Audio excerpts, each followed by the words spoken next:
Hello বন্ধুরা, নমস্কার। আজ লক্ষ্মীর কিচেনে বানাবো বরেলি মাছের রেসিপি করব। মূলা আলু দিয়েই করব। এখন আমি মাছগুলোকে ভালো করে পরিষ্কার করে নিচ্ছি।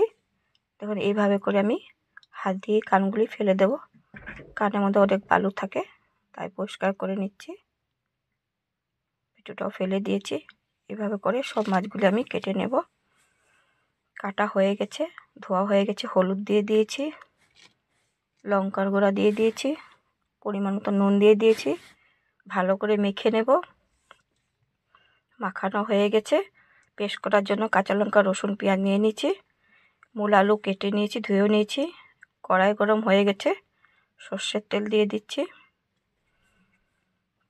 তেলটা গরম হয়ে গেছে, নুন দিয়ে দিয়েছি। মাছ ভেজে নেব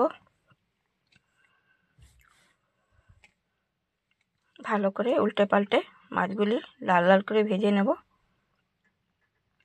ছোট ছোট মাছ। দেখুন মাছ ভাজা হয়ে গেছে। এখন সেই তেলের মধ্যে জিরা ফোড়ন দিয়ে দিচ্ছি। জিরাটা একটু লালচে লালচে হবে। মূলা আলু দিয়ে দেব। মূলা আলু একসঙ্গে ভালো করে ভেজে নেব লাল লাল করে।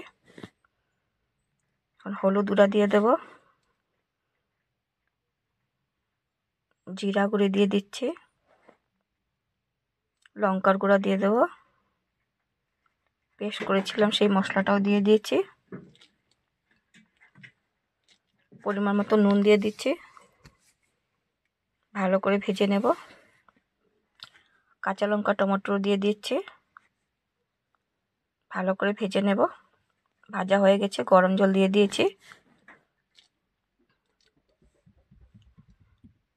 বেশি ঝোল করব না,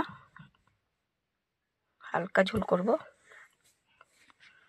ঝোল ফুটে উঠেছে, মাছগুলি দিয়ে দিয়েছি। 5 মিনিট পর সবজিটা হওয়ার জন্য তৈরি হয়ে গেছে। এখন নামিয়ে নেব। ধনেপাতা ছড়িয়ে দিয়েছি। সবজি হয়ে গেছে, প্লেটে তুলে নিয়েছি। আপনারা বরেলি মাছ খেতে কে কে ভালোবাসেন কমেন্ট করে জানাবেন।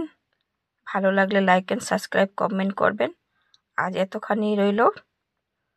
আমি আমার মতন করেই বানিয়েছি বন্ধুরা।